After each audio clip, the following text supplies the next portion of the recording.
André, mas e a questão de aplicar na pizza, e a questão de aplicar em um remédio, em aplicar em um copo d'água, em aplicar em comida? Isso é possível? É. Só que aí a gente precisa necessariamente prestar bastante atenção para o fato de que a comida, a água, a pizza, elas estão servindo como um transporte. Então, na verdade, o que você está fazendo é utilizando uma técnica, né? Se a pizza é sua, né? Se você está aplicando na sua própria comida, é uma técnica de autoaplicação. Então, você aplica ali, por exemplo, eu tenho aqui uma caneca de água. Eu pego essa caneca, faço uma aplicação aqui por 30 segundos. É aquilo que eu sempre falo em aula, você não precisa necessariamente estar concentrado em cima dela o tempo todo. Eu posso aqui estar aplicando na caneca enquanto eu estou explicando, enquanto eu estou aqui comentando, né, falando sobre o conteúdo, aquele negócio todo, e a minha mão está aqui fazendo a aplicação. Quando eu achar que deu tempo suficiente, eu pego e absorvo essa energia. Qual é uma das grandes vantagens disso? Às vezes você vai estar sozinho, você vai estar almoçando em casa, você vai estar almoçando sozinho no restaurante, e de repente não há problema nenhum de você fazer o processo todo, meditação gachô, fazer a aplicação do jeito tradicional. Muitas vezes você vai querer aplicar reiki, por exemplo, na xícara de café que você vai tomar com os teus amigos ali do trabalho antes de começar o expediente. E pode ficar estranho entre amigos leigos você, de repente, ficar ali fazendo aplicação no café. Então, o que você faz? Na medida do possível, se a xícara não for muito quente, ou se houver um ponto onde você possa pegar, ou, em último caso, você mantém a mão ali ligeiramente afastada, né? E você continua conversando, batendo papo, perguntando como é que vai ser a agenda do dia, tal, participando de uma reunião e fazendo a aplicação. E, nesse meio tempo, você, então, consome. Tá? Eu criei aqui um exemplo fictício, né, de como que a coisa pode ser complicada quando você fala de aplicar reiki para um relacionamento sem ter um conhecimento, vamos dizer assim, um pouquinho mais cuidadoso do contexto em que esse casal está, em que cada um desses indivíduos está. Né? Vamos pensar aqui numa personagem fictícia, né, na Ingenilda, né, um nome fictício, que ela quer se aproximar, né, ela quer estreitar a relação dela. Ela quer estreitar a relação dela com um ficante. Tá? Ela quer desenvolver esse relacionamento para um namoro, ou quem sabe até para um casamento. Então, ela quer uma aproximação de alguém que já é um ficante, que já é um paquera ali, com quem ela tem algum tipo de rolo, né? Algum tipo ali de relacionamento. Tá? Ora, se você simplesmente faz uma aplicação, tá? O que pode acontecer nesse caso hipotético? Ela começar a ficar mais agressiva, mais repulsiva em relação a esse ficante, e, de repente, ele que vinha postergando uma viagem de negócios para o Nepal, ele começa a botar os papéis para frente, vai para o Nepal e se afasta. O que teria acontecido nesse exemplo aqui? Ela, o gerente dela, né, o subconsciente dela, vê nesse ficante uma ameaça, vê nesse ficante algum tipo de problema. Então, a partir do momento que esse subconsciente ganha ali mais recursos, ele começa a imprimir uma atitude mais hostil. O cachorro começa a rosnar mais alto, começa a latir, né? Ou começa a fazer mais força na coleira para se soltar e atacar o desgraçado, né? Segundo a visão do cachorro. Então, no nosso exemplo, isso vai se refletir em palavras que saem mais ríspidas, que saem mais agressivas, que saem ali mais conflituosas. Por outro lado, se você fez a aplicação ali nos dois e o ficante, na verdade, ele só está bem, mais ou menos acomodado ali por algum tipo de conforto, algum tipo ali de prazer superficial, mas ele, na verdade, já está querendo, já vem postergando, né, uma saída definitiva. O que você faz nesse caso quando você aplica ali nos dois? Você entrega os recursos para ele, então, quebrar essa procrastinação e ir para o Nepal. O que você vai ter aí, olhando esse caso? Ora, eu fiz uma aplicação para me aproximar e rompeu de vez. Tá? Na verdade, você atendeu aos anseios dos gerentes deles dois, não dos diretores. Ok? Então, esse é o grande cuidado aqui que eu quero trabalhar em cima desse assunto, em cima do papo aqui de hoje.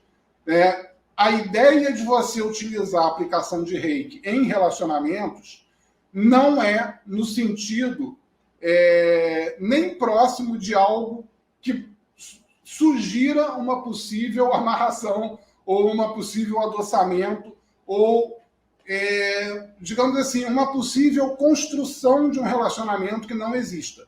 Tá? A ideia é de que você vai poder se beneficiar muito das aplicações para relacionamentos quando esse relacionamento já existe, já é um relacionamento saudável e ele está enfrentando algum tipo de dificuldade.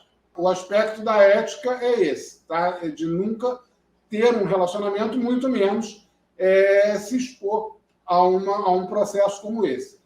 Porém, quando você tem uma relação lícita, tá, mutuamente desejada e prazerosa, uma relação que não cause nenhum tipo de, mesmo das pessoas mais conservadoras, não cause nenhum tipo de estranheza, a prática do sexo e do reiki, elas combinam maravilhosamente bem. Tá? Por quê? Porque no momento do sexo, é claro que um reikiano entrega uma grande quantidade de energia reiki. Lembra o amor ser uma mola, ser um amplificador do fluxo que normalmente você está emitindo de energia reiki? É claro que se você está num momento de carinho, num momento ali de querer bem, num momento ali de prazer com uma pessoa, né, tá num bom momento com uma outra pessoa, essa energia vai fluir com mais força. Então, é óbvio que, por exemplo, eu estou dormindo lá com a minha esposa e, eventualmente, no meio da noite, por causa de uma dor de cabeça, eu vou começar a fazer uma aplicação de reiki e a aplicação caminha para algo mais sensual. Não há qualquer problema com isso. Tá? A relação ali, mesmo uma pessoa extremamente conservadora, um casal casado, né, que está ali fazendo aquilo que normalmente as pessoas já presumem que você esteja fazendo mesmo. Então, ali não só não tem problema, como a coisa vai fluir de uma maneira muito melhor. Tá? Por quê? Tanto o reiki vai proporcionar uma intensidade um pouco maior na relação, né? Todas as funções orgânicas, como a gente falou aqui, vão estar otimizadas. Né? Então, lembra daquele negócio do xadrez que eu falo no curso? Né? Você chegou cansado numa segunda-feira, tal. Quando você faz a aplicação de reiki, a aplicação te coloca no domingo de manhã, que é quando você está com a cabeça descansada, quando você está relaxado e quando você tem o melhor desempenho no jogo lá com o xadrez. Isso vale para qualquer coisa, inclusive para o sexo. Porque o bom uso da intuição é algo que favorece qualquer profissional em qualquer área, mas, particularmente para o reikiano, a gente vai ver que a intuição tem uma importância muito grande. Né? O terapeuta, de um modo geral, mas o reikiano, ele pode, com mais segurança, com mais liberdade, seguir, né, ouvir a intuição.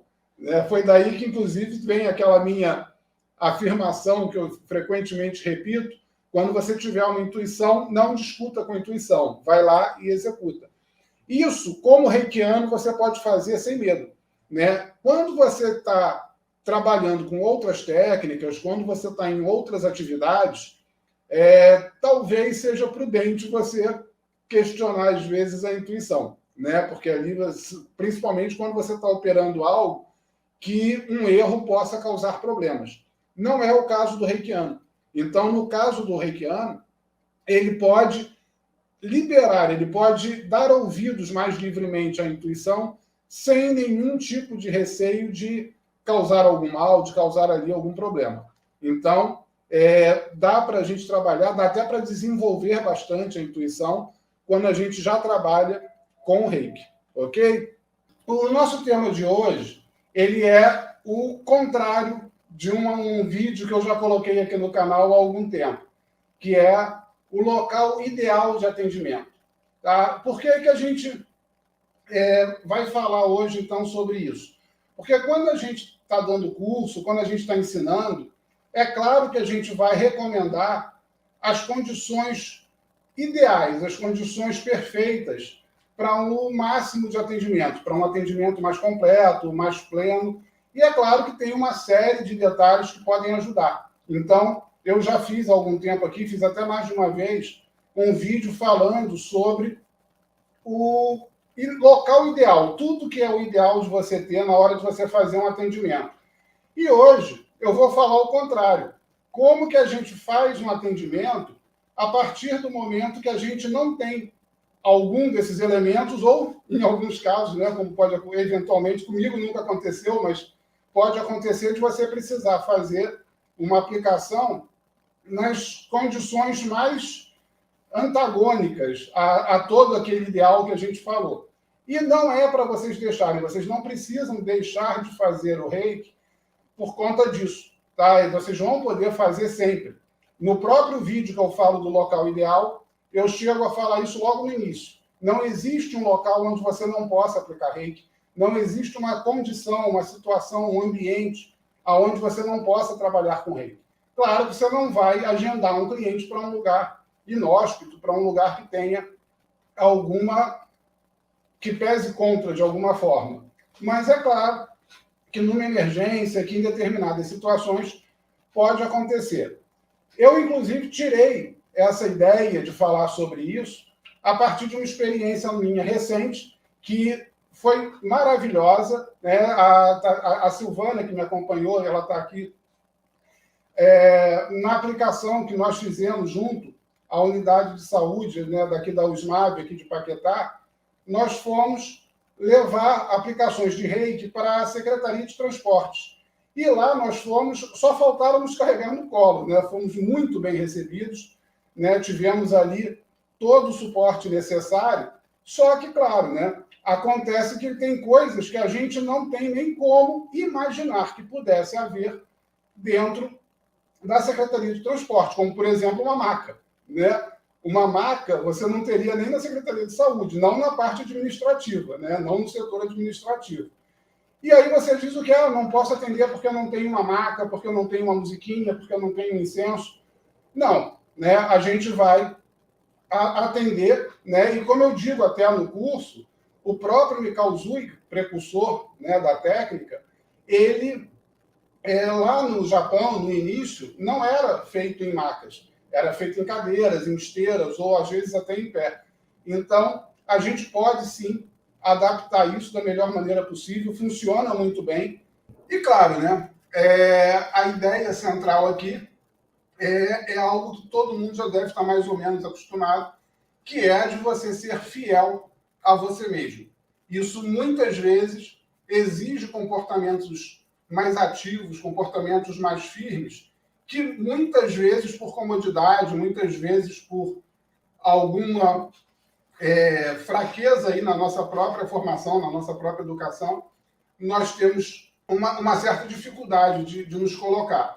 Então, aquilo que a princípio é muito bonito na teoria, não, ser autêntico é ser verdadeiro consigo mesmo, é agir de acordo com os próprios valores, isso é muito bonito, mas no dia a dia nem sempre é possível e nem sempre é lindo. E como a gente viu aqui agora, nem sempre isso é fácil. O bom senso, ele vai necessariamente precisar pautar uma série de aspectos aí, até onde a gente pode, até onde a gente deve fazer isso.